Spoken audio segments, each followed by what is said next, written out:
Je me suis dit que ça serait bien qu'avant Purim, on prépare un peu Purim dans notre conscience. Et dans l'histoire de Purim, il y a beaucoup de secrets très intéressants. Pourquoi les secrets sont très intéressants? Parce que ce sont deux fêtes, Purim et Hanouka, que ces fêtes-là veulent dire, il est écrit dans les livres, et après que le Mashiach viendra, et le troisième temple sera en place, le Zohar Kadosh dit, Parashat Vayera, qu'en effet le temple de Shlomo HaMelech ne s'est jamais détruit, et le Zohar Kadosh Parashat Vayera dit que le troisième temple sera quoi? Il y aura un tremblement de terre qui ne pourra pas bouger les pierres du roi Salomon, mais d'un autre côté va enlever toute la poussière qui est sur ce temple, et il y aura la lumière du temple céleste qui va descendre sur le temple terrestre, et ça sera le troisième temple. C'est ce qui est écrit dans les livres sacrés.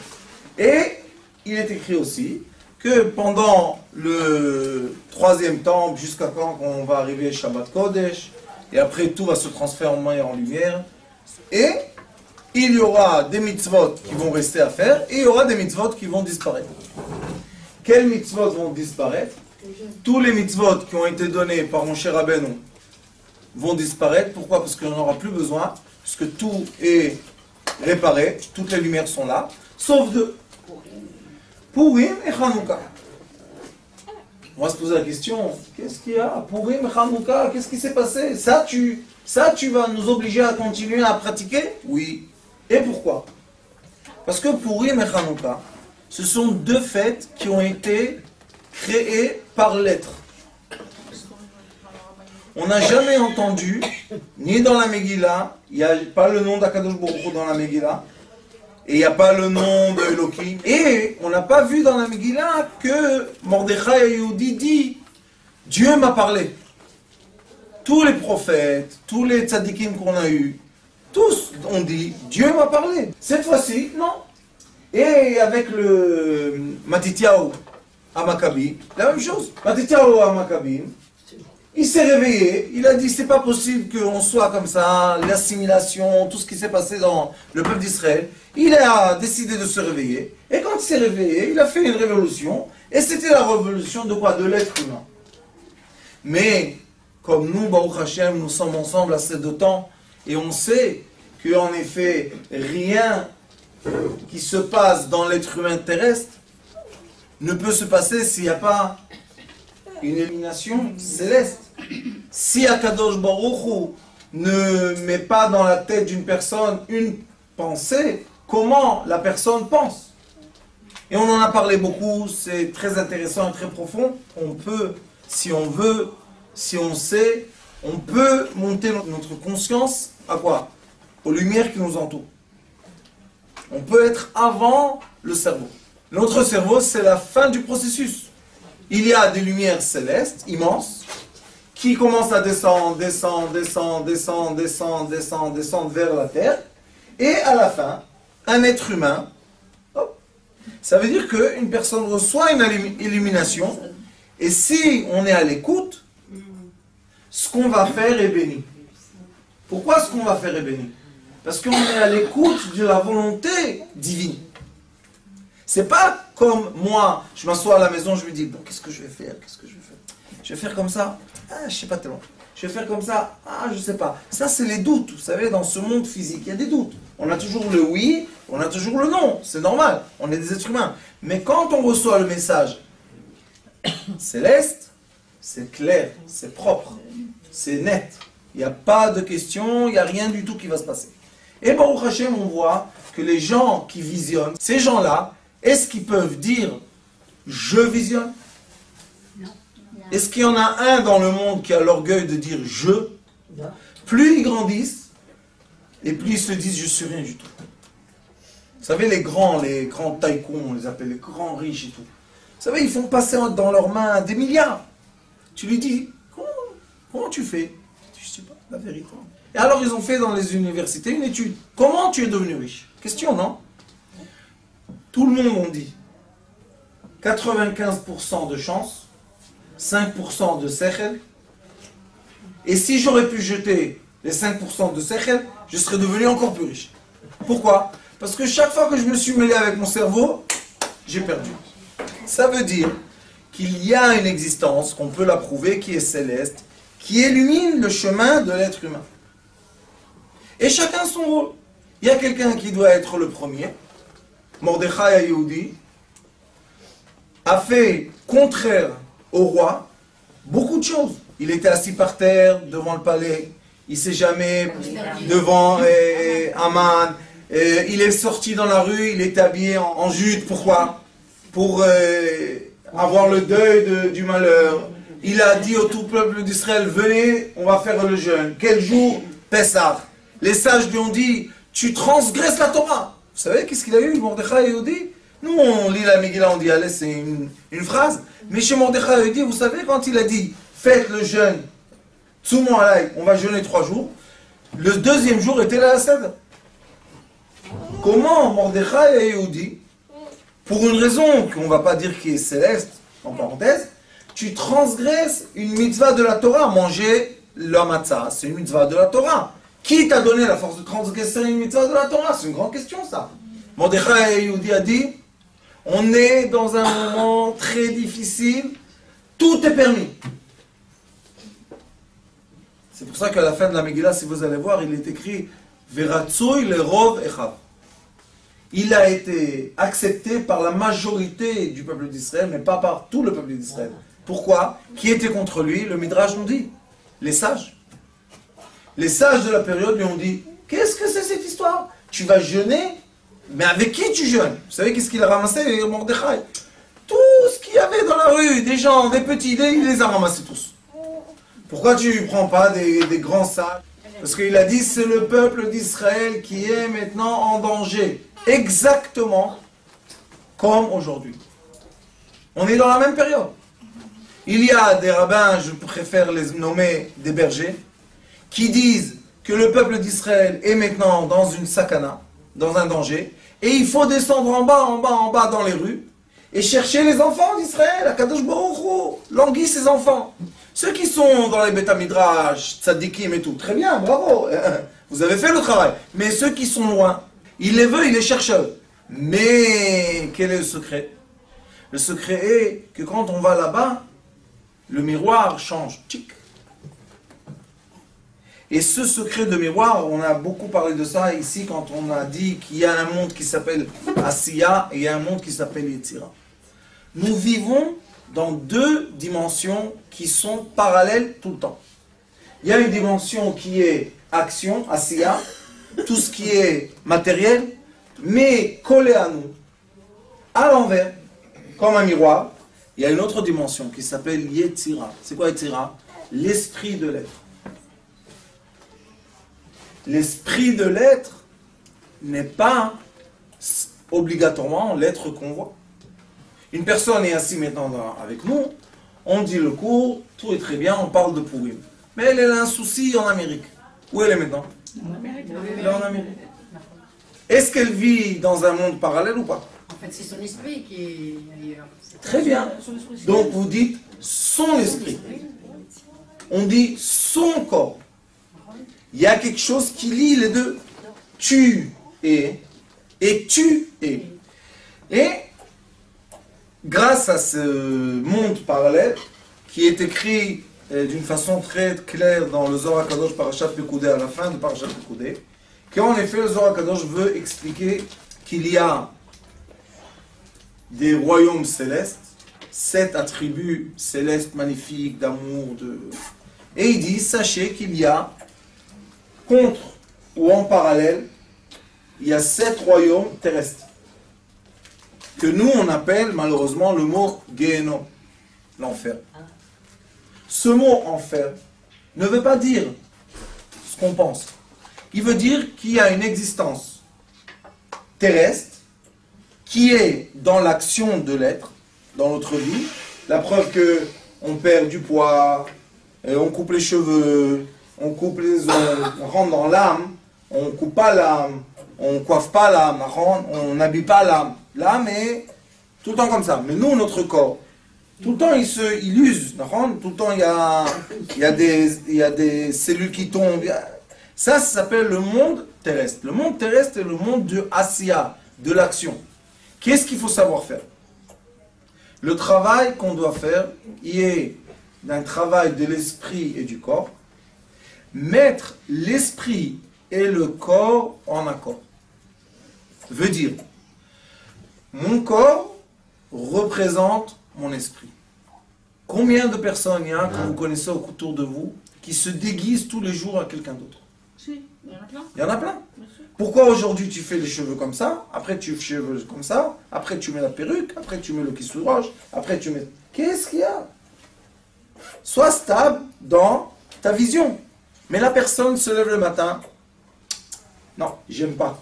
Qu'est-ce que tu n'aimes pas? Cheveux noirs et tout. Je vais faire blond. Allez, elle va à la coiffeur, blond. Elle vient à la maison, comme ça blond.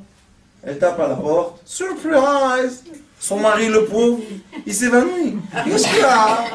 J'ai pas payé la location. Qu'est-ce que c'est? Elle dit, Jojo, c'est moi, Yvette. Tu sais ce qu'il est, Yvette, toi. Le pauvre, il reçoit un choc électrique. Mais après, il s'habitue. Oh, il s'est habitué, blond comme ça. Qu'est-ce qu'il va faire, le pauvre? Après, elle prend le tour, là. Elle fait les cheveux courts comme ça. Betterave. Vous connaissez ça? Betterave. Foncé. Elle tape à la porte. Jojo, tu me reconnais pas? Je dis ça. Madame, c'est en bas, là, c'est pas chez moi. Elle est où, ma blonde? Elle est plus blonde. Maintenant, elle est rasée, betterave. On rigole, mais vous savez, ça montre que la personne n'est pas elle-même. Maintenant, on rentre dans les Écritures et on cherche. C'est pas qu'on cherche parce qu'on sait qu'est-ce qu'on va trouver, parce que ça, c'est de l'orgueil. Mais on étudie, on va dire, avec la tête un peu plus ouverte. Et on voit qu'il y a dans la Mishnah quelque chose qui est très intéressant. C'est un débat de halakha très long qui veut poser la question. Comme on ne dit pas, on ne lit pas la Megillah tous le même jour, de nos jours, Jérusalem, Kizon va lire le 15, et nous on va lire le 14. Si je suis à Jérusalem le 13, et le 14, je dois lire à Bnei Brak, le 15, ils lisent à Jérusalem. Mais, pour une raison ou pour une autre, je me suis dit, je prends l'hôtel à Jérusalem et on reste dormir ici. Est-ce que maintenant je suis quelqu'un qui a les lois de Jérusalem sur lui, ou bien j'ai les lois de Bnei Brak et je lis à Jérusalem le 14 et non pas le 15? Si j'ai décidé de dormir là-bas, ça veut dire que j'ai fait Keva, j'ai fixé. Donc les lois de l'endroit, c'est les lois qui vont travailler sur moi. Très bien. Et si je suis quelqu'un de Jérusalem qui s'est coincé le 13 à Bnei Brak, et maintenant il y a la neige à Jérusalem, il ne peut pas aller chez lui. Quand est-ce qu'il doit dire la Megillah à Bnei Brak? Le 14 ou le 15? Le 14. Parce que maintenant il dit comme ceux de Bnei Brak. Comme moi j'ai dû lire le 15 là-bas, lui il doit lire le 14 ici. Mais c'est un débat très beau. Mais dans ce grand débat qui est très intéressant, est-ce qu'il y a le secret que je vous ai dit tout à l'heure? Le monde parallèle. Comment vous dites? Le dédoublement. Le dédoublement. Regardez une chose très intéressante. Kfarim ve'ayarot. Alors on a ici deux mots principaux qui sont Kfarim, c'est les villages, et Ayarot, ce sont les villes. Mais la Mishnah nous décrit, c'est quoi une ville, c'est quoi un village? Kfar, on écrit Chaf, Pei, Resh. Kfar. Ir, on écrit Ain, Yud, Resh. On a deux Resh, Kfar et Ir, on a le Resh et le Resh. Ce sont les mêmes. Et après, on va enlever les lettres qui sont en trop. Qu'est-ce qu'on fait? Dans le mot Kfar, il y a le mot par. Pei Veresh. Et dans le mot ir, il y a Ein, Yud, Resh. Quelle est la lettre qui vient après Ein? Ein. Pei. Rajouté à 70, 10, le Yud. Ir devient quoi? Par. Par. En effet, ce qui se passe, après qu'on va faire le compte ensemble, ce qui se passe, c'est que le kfar et le ir sont les mêmes. Puisqu'on a reçu le mot par. S'ils sont les mêmes, pourquoi tu me dis ir, c'est un endroit qu'il y a 10 Talmidei Chachamim qui étudient, et kfar, c'est un endroit où il n'y a pas 10 Talmidei Chachamim qui étudient. Donc dans le ir, Ein, Yud, Resh, il y a la Shrina, puisqu'il y a 10 Talmidei Chachamim. Dans le kfar, il n'y a pas la Shrina, puisqu'il n'y a pas les 10 Talmidei Chachamim. Alors on dit en hébreu, celui qui ne croit pas en Dieu, comment on l'appelle? Kofer, kafar, kfar. Kfar, kofer. C'est pas kofer, chas v'shalom, on ne va pas l'insulter. Mais il est dans un endroit qui ne représente pas à la première vision, qui ne représente pas la Shrina, mais ça c'est en première vision, comme ça. Mais quand on commence à chercher dans les lettres, on voit une chose très intéressante. Je ne viens pas dire chas v'shalom que c'est ça, mais juste en première vision, on va dans un kibbutz et on ne voit pas ni synagogue, ni rien du tout. Qu'est-ce qu'on dit? Kofri. On ne sait rien du tout. On ne sait rien du tout. Qu'est-ce que tu sais, ces gens-là? Qu'est-ce qu'ils font? Qu'est-ce qu'ils font pas? Qu'est-ce qui se passe? On ne sait rien du tout. Imaginez-vous que dans ce kibbutz, il y a une usine qui fait la pharmacie, qui crée des médicaments et qui sauve la vie de millions de gens dans la rue, dans le monde. Qu'est-ce qu'on sait? On ne sait rien du tout. Mais, en première vision, on voit ce qu'on voit. Top.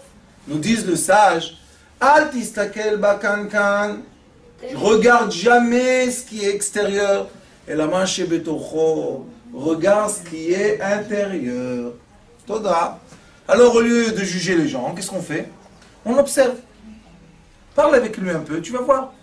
Les gens avec des tatouages, avec des piercings, avec tout ce que tu veux, c'est des anges. Quand je vous dis des anges, des anges. Quand on a besoin d'aider aux parents, c'est les premiers qui viennent. Alors pourquoi tu as tout le piercing et tout? On comprend rien, on se tait, c'est tout. Kfar et ir, c'est par et par. Par. Maintenant regardez comme c'est magnifique. Il est écrit que Yom Kippourim, il veut ressembler à Purim. Kippourim. Je me suis posé la question, vous comprenez? Kippourim, Purim. Je me suis dit, pourquoi il veut lui ressembler? Dans quoi il se ressemble? Dans le mot Purim, il n'y a pas Purim, pas Eresh, vous comprenez? Dans le mot Purim, il y a pas Eresh. Dans le mot Kippourim, il y a Kfar. Qu'est-ce qui s'est passé? Est-ce que Kippourim est devenu le quoi? Le village, Kfar, et Purim est quoi? Par, et la ville. Qui est plus important que qui? La ville. Il y a les 10 sages. Alors on voit que les miroirs jouent. Une fois tu vois quelque chose d'important, hop, il devient moins important. Tu le bouges encore une fois, il devient plus important. Le par fait bouger les choses. Et je suis obligé de vous dire que ça ne vient pas de moi parce que vraiment, aucun rapport. Mais j'étais assis comme ça, j'étais 2 jours là à Natania, un peu me reposer avec ma rabbinite. Et j'ai dit à Kadosh Baruch Hu, qu'est-ce que tu veux chez nous? Après, avant que je vous dise le secret que vous avez tous très heureux, et après, dans la Mishnah, on trouve, encore une fois, Pav. C'est quoi Pav? En ben Kohen mashouach b'shem el mishra le meroube bgadim, ela Pav. C'est quoi Pav? Il est écrit, ela Pav. C'est quoi un Pav, vous savez? Un veau. Le veau, on l'a emmené sacrifice au Beth Amikdash. Alors on voit tout d'un coup quelque chose de très intéressant. Le mot par représente le veau qui représente le sacrifice. Maintenant on va refaire le compte en arrière. On a dit Kfar et Ir. Qui est plus important? Le Ir. Kfar et Kepar. Là-bas, dans le Kfar, Kapara, vous savez c'est quoi Kapara? Oui. Faire la Kapara, c'est comme une Kapara. Pourquoi? Parce qu'il n'y a pas la Shrina, il n'y a pas 10. Aval Bahir, Yesh. Qu'est-ce qu'ils peuvent emmener? Par. Ils peuvent emmener le sacrifice. Très bien. Purim, qu'est Purim? Purim, on a Par, comme Ir. Beki Purim, on a Kfar. Kaper, c'est le jour que Akadosh Baruch Hu nous épargne de tout. Yechaper alechem mikol chatotechem lifnei Hashem titaru. C'est quoi le sacrifice? Quand quelqu'un était encombré, on va dire en japonais, ramma, il n'en pouvait plus le pauvre, c'était trop lourd. Il va au Beth Amikdash, chez le Kohen. Et le Kohen, il emmène le sacrifice. Et la personne, elle est contente, tout le monde était très relaxé, très bien, bon coche. Donc ce par-là, ce veau, a une signification. Maintenant, le cadeau des cadeaux que j'ai reçus. Ceux qui écrivent, écrivez bien, vous allez voir quelque chose de beau. Par, c'est comme ça. En petites lettres, Reish, en hébreu c'est 200. D'accord? Reish c'est 200. En petites lettres, 2. Le Pei, en hébreu, 80. En petites lettres, 8. 8 et 2, 10. Aleph, Echad. Maintenant, on va remettre les lettres en place. Ça, ma tante, c'est la façon des djerbiens anciens d'enseigner la Torah avec du sucre et du miel. Vous prenez le Aleph, comme je vous ai dit, Yud c'est 1 en petite. Yud c'est 10, en petites lettres c'est 1. Quand on fait les chiffres et les lettres en hébreu, on a les grands chiffres, les moyens et les petits. On a les 1000, on a les 10 000, les millions, mais quand on veut comprendre la signification du point de la lumière, on rapetissait les lettres jusqu'à quand on arrive à une lettre, qui signifie un chiffre. Si on aurait arrivé à 40, on aurait dit 4. Mais on est arrivé, pas par hasard, à Yud 1. Yud c'est 10. Enlever un 0, 1. Maintenant regardez, je prends les lettres. Pei, Reish, Aleph. Et je fais comme ça. Reish, Pei, Aleph. C'est quoi? Rapport, Irapé. Vous savez c'est quoi rapport? Guéri. La guérison, exactement. La guérison, c'est Reish, Pei, Aleph. Et c'est quoi la guérison d'après le Zohar HaKadosh?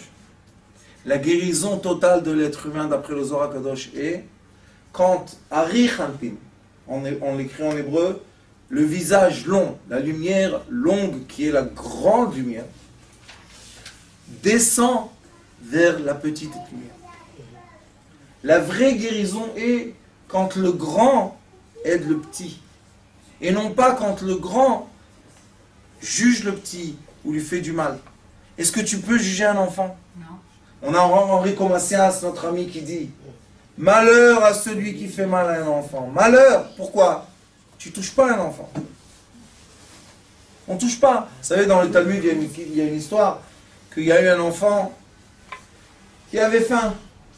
Alors il a couru dans le marché et il a volé un pain. Il a volé le pain. Ils l'ont attrapé, ils l'ont massacré, ils l'ont emmené au Bédin.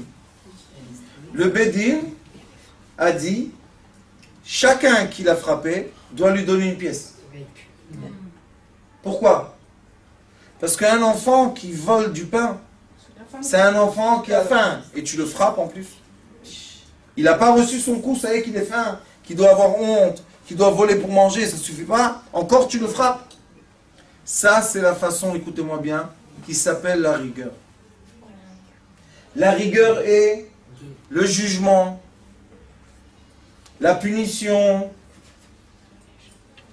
mal penser sur les autres, le lachon hara qu'on se permet à dire pour tout le monde, avoir l'envie, avoir la kina, c'est quoi kina? C'est jalousie de quoi? Qu'est-ce que tu veux chez lui? Fais ce qu'il fait et laisse-nous tranquille. Non, pourquoi il n'a rien ici? T'as vu un peu? Qu'est-ce qu'il a? Qu'est-ce que tu veux chez lui? Ouvre la même chose à côté de lui. Et alors? Chacun son soleil, chacun son... Alors notre Torah sacrée, qui est la Torah du Zohar HaKadosh, qui est la douceur de quoi? De la lumière. Dit, le Zohar HaKadosh dit, c'est quoi la refoua en araméen asuta? Je vais vous dire encore une chose comme ça, vous faire plaisir un peu. Avraham Avinu, quand il est écrit dans la Torah qu'il a envoyé les enfants de Hagar, de Torah, pour qu'ils ne vont pas hériter Yitzhak, il a dit qu'il les a donnés avec des cadeaux. Et vous savez où ils sont allés? En Asie. Vous dites en français l'Asie. En hébreu, Asia. Asia en hébreu, vous savez c'est quoi? Le Asia. Asia, Aleph. Asia veut dire, une fois, il leur a donné les outils de guérir. Avec les plantes, avec les minéraux. Alors on a le Asia, qui est quoi? Et c'est pour ça que les enfants d'Avraham Avinu, qui sont partis en Asie, qui sont les Asiens, ils ont tous, depuis des milliers d'années, ils ont tous les médecines. Nous, notre médecine moderne, c'est qui? Socrates. Et après Socrates, c'est il y a 1000 ans, c'est pas long. Eux, ils ont 4000 ans de médecine. Pourquoi? Parce qu'Abraham Avinu, on les a envoyés à Asia. Il les a envoyés avec toutes les médecines. Quel est le cadeau le plus grand qu'on peut recevoir sur terre? C'est de se sentir bien. Si je suis bien moi et mon âme, mon corps et mon âme, on est alignés, je peux tout faire ce que je veux. Mais quand je me sens pas bien, tu peux être avec ton corps à la maison et ton âme où tu veux, mais ça sert à rien du tout. C'est pour ça qu'Akadosh Baruch Hu a dit, en secret, que je vous ai montré comment vient le secret. Aleph, on a trouvé le Aleph, dans Par, on a trouvé le Aleph. Aleph s'appelle d'après la Kabbalah Alufo Shel Olam, Keter. C'est la lumière la plus belle, la plus grande et la plus gentille qui existe. Il est écrit dans cette lumière, Ani Hashem lo shiniti. Moi, Dieu de miséricorde, je n'ai jamais changé. Yesh pasouk, il y a un pasouk, Ani Hashem lo shiniti. Moi, je n'ai jamais changé mon statut. Moi, Dieu, je suis tout le temps dans la miséricorde. Et c'est pour ça qu'il y a l'amour, le désir, l'envie, tout ce qui se passe entre nous et Akadosh Baruch Hu, c'est en fait tout ce qui doit se passer entre nous, tous les degrés de notre corps, qui sont les reflets de tous les degrés de notre âme, qui doivent être alignés. Et quand on est aligné, on est dans la Géoula. Qu'est-ce que a fait Mordechai Ayoudi? C'est quoi la refoua shlema qu'il a fait Mordechai Ayoudi? Mordechai Ayoudi a dit, comme le peuple d'Israël dans l'exil de Babylone, la plupart des hommes se sont déjà assimilés avec des femmes non juives. Et comme on ne sait plus qui est juif et qui n'est pas juif, alors il a fait comme mon cher Rabbeinu. Mi el Hashem elai. Qui veut le peuple d'Israël? Les gens sont venus. Il est écrit dans la Mishnah, Asoufi, Azouvi, plein de noms comme ça, on ne sait pas qui c'est. Celui-là, il s'est passé qui son père. Parce qu'avant, vous savez, les enfants orphelins, ils étaient dans les marchés, dans les chouks. Tu pouvais le prendre du chouk et c'est tout, il est à toi. Alors il les a ramassés tous. Mordechai Ayoudi.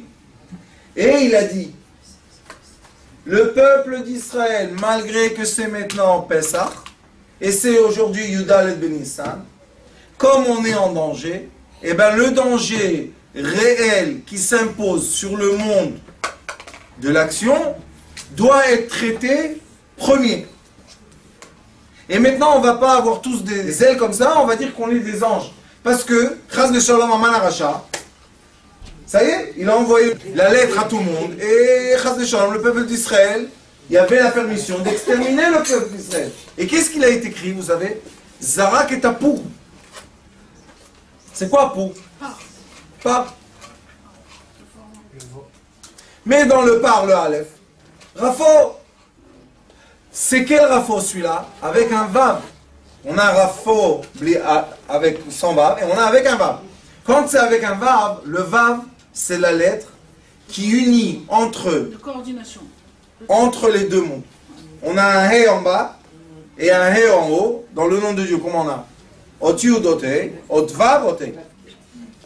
Et notre travail, c'est toujours de relier le monde du He en bas au He en haut. C'est tout le travail qu'on a à faire. Comment on le fait? Par le Vav. C'est quoi le Vav? Tzadik. C'est qui le Tzadik? Mordechai HaYehudi. Ah, Mordechai HaYehudi, tu n'étais pas accepté par tous tes frères, les grands sages du Sanhedrin? Oui, c'est vrai. Mais Mordechai HaYehudi a réussi. Parce qu'il est descendu en bas vers le peuple d'Israël. Il a réussi à faire quoi? Rafo. Il a réussi à tirer le Aleph d'en haut, la lumière, en bas, jusqu'au peuple d'Israël. Et voilà la Géoula qui est venue.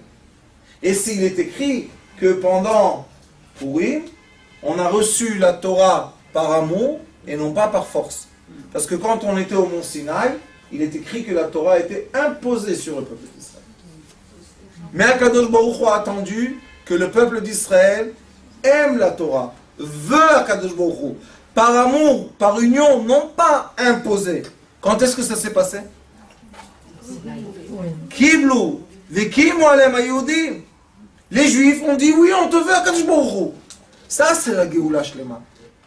La Géoula Shlema, c'est quand les bergers du peuple d'Israël arrivent à tirer tellement de miséricorde sur le peuple d'Israël que le peuple d'Israël commence à recevoir quoi? La guérison. Refoua. Rafo ye rafé. Akadosh Baruch Hu rotse refoua. Dieu veut qu'on soit saint. C'est quoi être saint? Le corps et l'âme alignés. Ça veut dire que Purim, la mitzvah de Purim, vous savez c'est quoi? La Megillah, on va dire que c'est spirituel. Mishloach manot, matériel, va'avta l'cha kamocha. Matanot la'evyonim, tzedaka tatzim lemavet. Ve'mishte, buvez, mangez, soyez heureux. Ça, c'est quoi? La Géoula. Et c'est pour ça que Kippour, qui est le jour du pardon, ressemble un peu à Purim, qui est le jour de quoi? De l'amour. Et recevoir la Torah par amour de soi-même, de notre prochain et d'Akadosh Baruch Hu. Comment de soi-même? Mishloach manot ish l'ireu. Pourquoi tu me dis ish l'ireu? Ça veut dire que toi tu dois donner et tu dois aussi recevoir. Il y a une halakha, celui qui est malheureusement en deuil, on n'a pas le droit de lui envoyer le Mishloach Manot. Ça veut dire qu'on voit que la personne, une des mitzvot, c'est recevoir le Mishloach Manot. Je reçois. Tzedaka. לעניים. למה לא כתוב צדקה איש לרעהו? Pourquoi? Parce que la tzedaka, tu ne veux pas recevoir de la tzedaka. On veut être ceux qui donnent, pas ceux qui reçoivent. Alors c'est Va'avta bishvilo. Aime ton prochain, aide-le, sans vouloir recevoir. Le premier, Mishloach Manot, je veux recevoir. Le deuxième, Tzedaka, je veux rien recevoir. Et après, Mishte. Vous savez qu'est-ce qu'il a écrit dans le Mishte? Le Mishte, il est écrit que les portes doivent être ouvertes. Et ceux qui veulent, ils rentrent. Ils boivent avec toi du vin, ils mangent avec toi de la viande, et ils sont heureux. Pourquoi la maison n'est pas fermée? On a peur qu'ils rentrent les gens qui sont sous. Ouvre tout. Pourquoi? Shani po en simcha ela bebasar veyain ve simcha ze ashrat ashchina. Quand la Shrina est dans la maison, tu n'as rien à craindre. N'aie pas peur. Rien ne peut se passer. Quand la Shrina n'est pas dans la maison, c'est dangereux. C'est pour ça que vous allez voir que les vrais bergers du peuple d'Israël, ils sont très ouverts avec tout le monde. Mais dans leur maison, il y a une Shrina très forte. Pourquoi ils sont obligés de faire comme ça? Parce que si quelqu'un, chas v'shalom, dans sa maison, il fait des bêtises, alors la Shrina, elle ne va pas être chez lui. Si la Shrina ne va pas être chez lui, comment il va faire entrer les gens? Il ne peut pas faire entrer les gens. Alors c'est pour ça qu'on est obligé, Rafo, c'est quoi Rafo? Tu dois tirer dans ta maison, sur ta femme, sur tes enfants, sur ton mari, quoi? La miséricorde. Tu es obligé dans ta maison d'éduquer avec l'amour, faire attention à tes enfants, leur parler comme il faut, poliment, à tes enfants poliment. Pourquoi? Tu vas leur parler poliment, ils vont te parler poliment. Tu vas les insulter, un jour ils vont t'insulter. D'accord? Et si dans ta maison, tu gardes le cadre de la Shrina, c'est pour ça que Mordechai Yehudi n'a pas eu peur. Parce que partout on l'appelle Mordechai Yehudi. Ça veut dire que lui, il a gardé les règles de la Shrina dans sa vie. D'accord?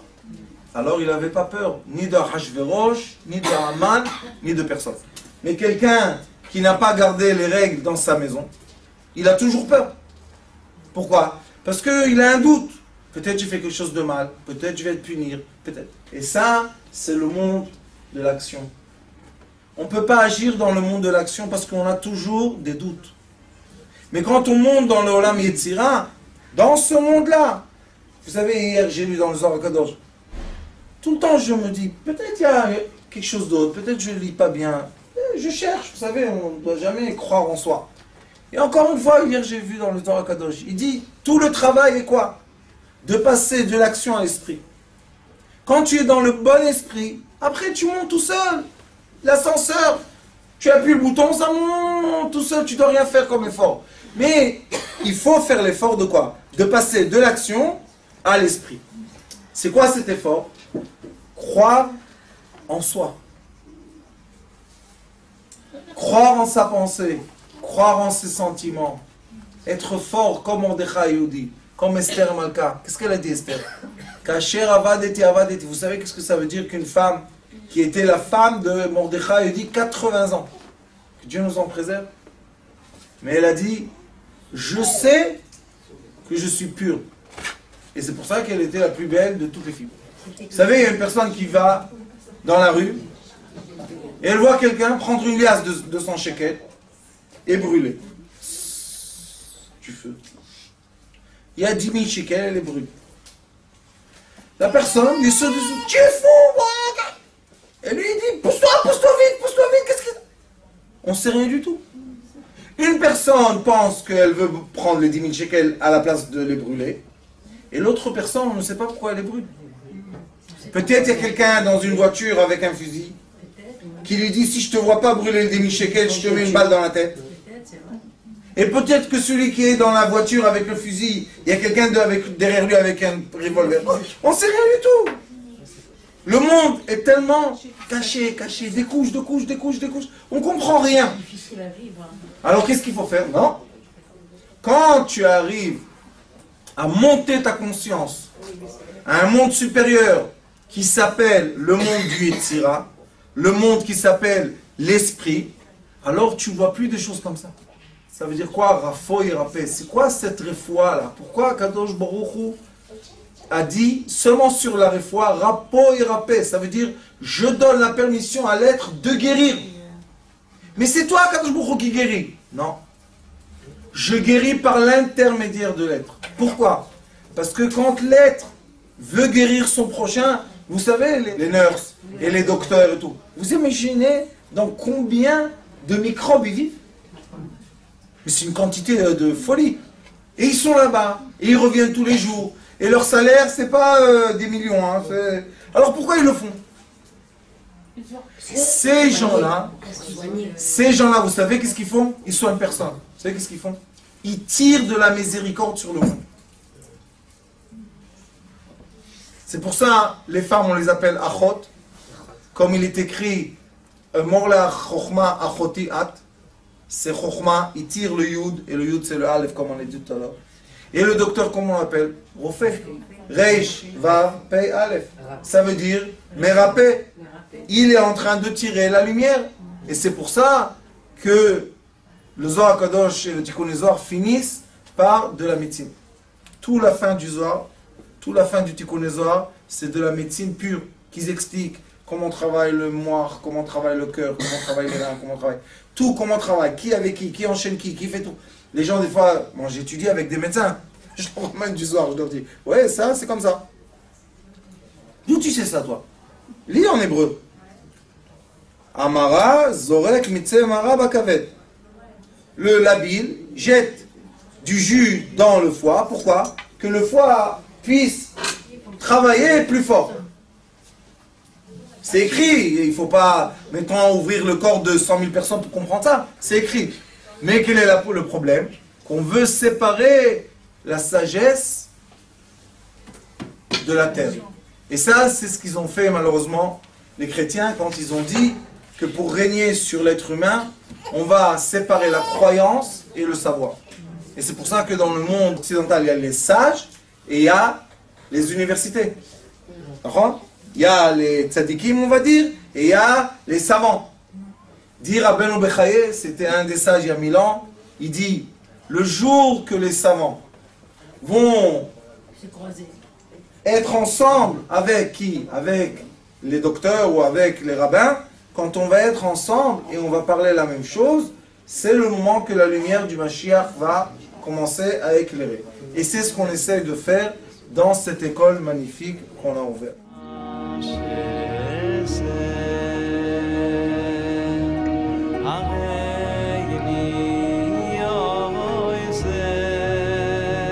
הוא היה אומר לי, בבית שלי יש מלאכים, לא רוצה לצאת מהבית.